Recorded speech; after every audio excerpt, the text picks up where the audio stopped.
नमस्कार दोस्तों, कैसे हैं आप सब। आज मैं आपके लिए लेके आई हूँ गुरु प्रदोष व्रत कथा। तो आइए शुरू करते हैं। एक बार इंद्र और वृत्रासुर में घनघोर युद्ध हुआ। उस समय देवताओं ने दैत्य सेना पराजित कर नष्ट भ्रष्ट कर दी। अपना विनाश देखकर वृत्रासुर अत्यंत क्रोधित हो स्वयं युद्ध के लिए उतरा। मायावी असुर ने आसुरी माया से भयंकर विकराल रूप धारण किया। उसके स्वरूप को देखकर इंद्रादिक सब देवताओं ने इंद्र के परामर्श से परम गुरु बृहस्पति जी का आवाहन किया। गुरु तत्काल आकर कहने लगे, हे देवेंद्र, अब तुम वृत्रासुर की कथा ध्यान मगन होकर सुनो। वृत्रासुर प्रथम बड़ा तपस्वी कर्मनिष्ठ था। इसने गंधमादन पर्वत पर उग्र तप करके शिवजी को प्रसन्न किया था। पूर्व समय में यह चित्ररथ नाम का राजा था। तुम्हारे समीपस्थ जो सुरमय वन है वह उसी का राज्य था। अब साधु प्रवृत्ति विचारवान महात्मा उस वन में आनंद लेते हैं। भगवान के दर्शन की अनुपम भूमि है वह।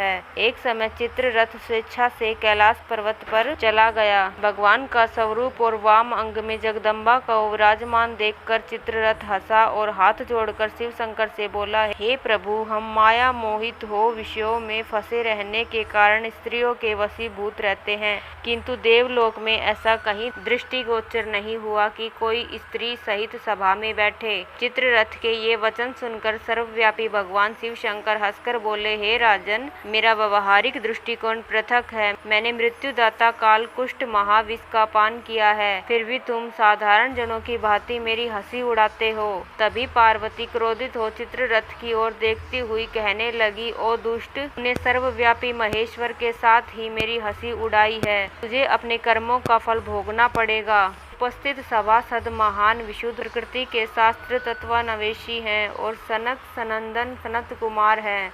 ये सर्व अज्ञान के नष्ट हो जाने पर शिव भक्ति में तत्पर हैं। अरे मूर्ख राज, तू अति चतुर है, अतएव मैं तुझे यह शिक्षा दूंगी, फिर तू ऐसे संतों के मजाक का दुस्साहस ही नहीं करेगा।